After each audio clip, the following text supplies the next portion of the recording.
Hey everybody, in this video I'm going to be starting talking about reloading and just basic reloading equipment and how to reload. I know that there are a lot of other videos on YouTube that go over the same subject, and some of them are really good, but I've heard a lot of good positive response about the videos that I make, and since I am very passionate about all this stuff, it's frankly a good excuse for me to get involved and make a couple of videos. The first video I'm going to be making today is talking about swaging. Some people call it swagging. I've learned it as swaging and a swager. The point of that is, I'm not sure if you can tell here, but you might be able to notice a small little lip or a ridge right on the inside around where the primer goes.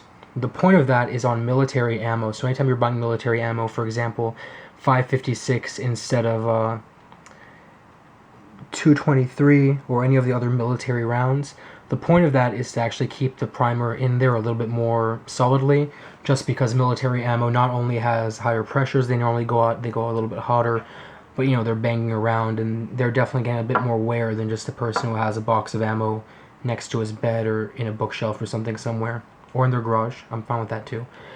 So the idea is that since that's meant to hold it in, it's sort of going to at the same time stop other primers from going in effectively, since there is this little ridge going down. It's almost sort of like a little ratchet of some sort. There are two ways to remove the crimp from a round of ammo or from an empty case. The first is actually to cut it out, and people sell a lot of them. Some people use screwdriver heads, some people use drill bits, some people use the 45-degree drill bits and stuff. The second way to do it, which I'm very fond of, is a swager. You can use this, which is the benchtop model. This is the RCBS, I believe it's called the benchtop swager. They have a few different models. There's a tabletop one, there are electric cutting ones, and you can do a lot of different things with them. The point of this is actually to essentially, using a hefty load of pressure, bend and reform the metal that's there. So when you get your swager, it'll come with a handful of things. You'll get everything you see here, including the little handle. And at the same time, what you're going to be getting is two sets of inserts. One rod and one, I don't even know what to call this, swager for bigger ammo, like the 308. And then you have a smaller rod and a smaller swager in there, and that is actually for smaller ammo like the 5.56. What you do is, I'll just show you how to actually install the different rods and everything. First things first.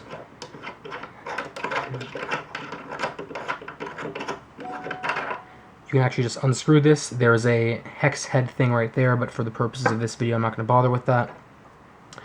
In this case, you would just screw this one on here.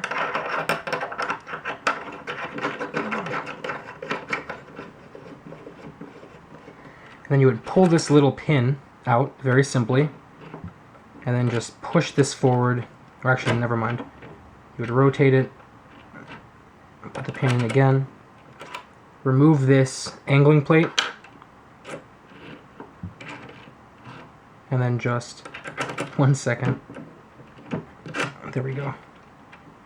Just pull this guy out right from the front, and that's the smaller head for the 223 5.56 ammo. Next step, you would put the bigger one in, just like that. Drop the pin in, let it rotate out a bit, and then just drop this right back in, just like that. What RCBS suggests is to have this gap right here start at about 1/8 of an inch, and that's roughly what we have there. You're going to put the round right on it, and this is going to stay stationary, so it makes things a lot easier. Sorry, it's actually supposed to be 1/8 of an inch when, there we go. 1/8 of an inch when it's actually rotated all the way out. So as you can see, that needs to go in a little bit more. There we go, that's roughly 1/8 of an inch. I'll take it out a little bit more. So what you're going to do is you're going to put this right on there, drop it down, and just rotate the handle, take it out, and done. Not sure if you can really tell, but that crimp has now been pressed out. It actually pushes it to the sides and over itself. So you have this nice little roll on the edges. It's a little bit more hard to tell which rounds have been swaged and which haven't yet, which is why it's a lot easier to have two separate buckets. But at the end of the day, this is much faster, as you can see, just doing that and taking it off, than it is to put a drill in there or just, you know, cut it away with a screwdriver or something. This guy costs, I believe, roughly about $100, and it's definitely more expensive than getting a drill bit and just sticking it in there, or more expensive than using a screwdriver. But if you're doing a heavy set of loads in terms of volume, this thing, unless you really don't value your time at all, is a phenomenal item. And especially if you're doing any sort of, I guess, more precise shooting, just the fact that you're doing something extremely repeatable with little variance is going to be very good for your accuracy as well.